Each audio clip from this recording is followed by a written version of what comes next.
This is Scott Becker with the Becker Private Equity and Business Podcast.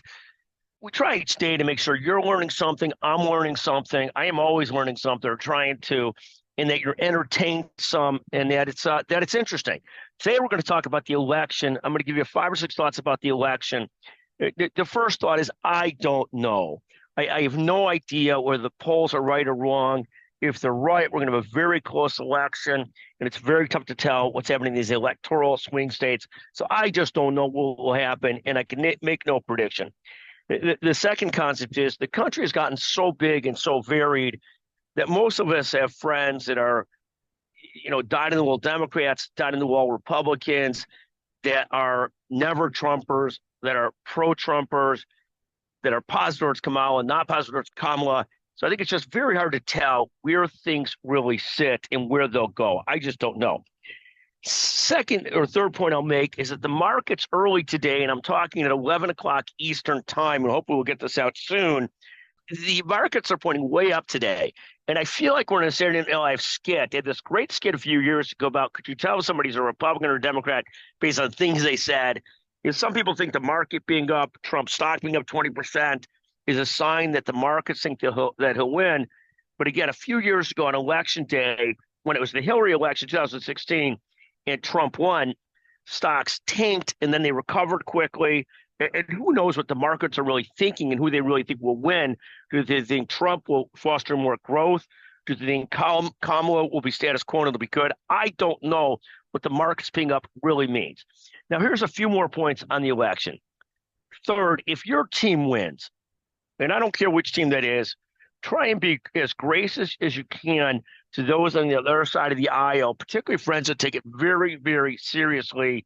And obviously, we've gotten to a spot in America where politics is way too important. There's a great quote years ago, I can't remember who it's attributed to.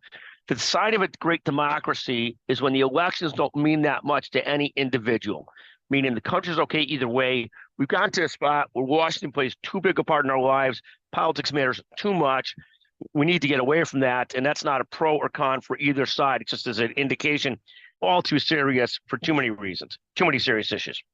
Fourth, if your team loses, but let me tell you, it's okay. For me, it might be a little bit more of my anti-anxiety medicine, a little more meditation, a little more yoga. Try not to overreact if your team loses or wins. If your team wins, be gracious. If your team loses, take it easy. I remember a college election 100 years ago when I ran for student trustee at the University of Illinois, and I won the election. And I was so wound up. I said something so stupid that ended up being front page news in the Daily Illini newspaper. I hate to even be remembered about it or talk about it. I golfed with the journalist this summer who wrote the story about me overreacting and acting poorly. But my advice in this election is breathe if your team loses, breathe if your team wins.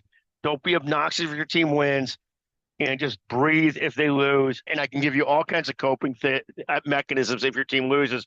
I'm used to it. I'm a Chicago Bears fan. I'm a Chicago sports fan. I'm used to getting my hopes up and then losing. But just find a way to cope. Therapy, mental health, all those things. Finally, the fifth thing, to tie this back to business, yes, the markets are up today. Yes, the Trump stock is up today, but that could change very quickly if people think Pennsylvania is going to Kamala Harris. The fifth thing is your allocation of stocks. And we're a big preacher and spend a lot of time over time on your allocation of stocks. If you do that and you get it right, that means when the market goes up, you do good. When the market goes down, you still sleep okay. Get your allocation where you need it to be, and then it'll all be okay. Thank you for listening to this version of the Becker Private Equity and Business Podcast. And again, gentlemen, start your engines. Gentlemen and ladies, God bless you and God bless America. Thank you for listening to the Becker Private Equity and Business Podcast. Thank you.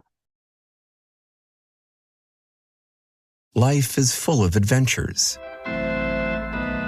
Do you take this man to be your husband? I do. Welcome home. We did it.